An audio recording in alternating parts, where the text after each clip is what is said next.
কাজ না দিলে 20 দিন। কাঁপা কাঁপা গলায় কাতর আরতি।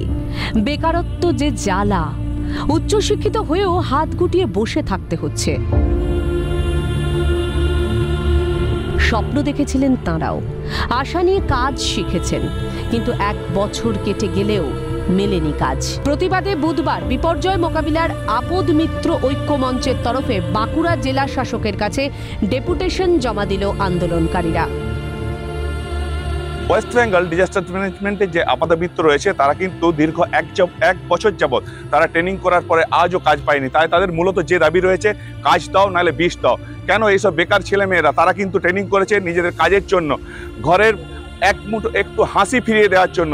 সেক্ষেত্রে দেখতে পাওয়া যাচ্ছে দীর্ঘদিন ধরে তারা বঞ্চিত। তাদেরকে বলা হয়েছিল যে ডিজাস্টার ম্যানেজমেন্টে যে কাজ দেওয়া হবে, সেই কাজও কিন্তু তাদের আজও মিলেনি, কোনো কাজ দেয়নি। আমাদের সেই কাজের দাবির জন্য আজ আমরা রাস্তায় নামতে বাধ্য হয়েছি।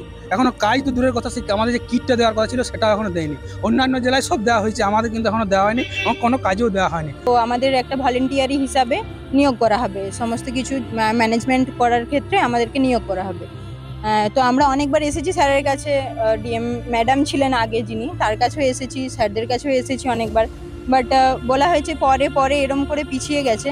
তো তারপরেও কোনো কিন্তু আমরা সদুত্তর পাইনি। আমরা ট্রেনিংটা করেছি, অনেক আশা নিয়ে করেছি আমরা ট্রেনিংটা, এবং আমরা সবাই বেকার, উচ্চশিক্ষিত, কিন্তু আমরা সবাই বেকার হয়ে ঘরে বসে আছি। দুর্নীতি, অনিয়ম, মামলা মকদ্দমা, এই গোলক ধাঁধায় ফেঁসে রয়েছে বেকারত্বের চাকা।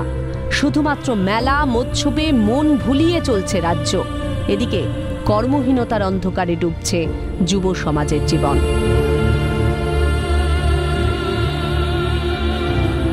মূল দাবি রয়েছে যে কাজ দাও নাহলে বিষ দাও। তাহলে কি তাদেরকে অন্তরে দিয়ে বিষ পান করেই মরতে হবে? বিভিন্ন জায়গায় দেখতে পাওয়া যাচ্ছে বিভিন্ন আন্দোলন। তারা কি এই বেকারত্ব জীবন নিয়েই থাকবে? বাঁকুড়া থেকে স্বরূপ রায়, ক্যালকাটা নিউজ।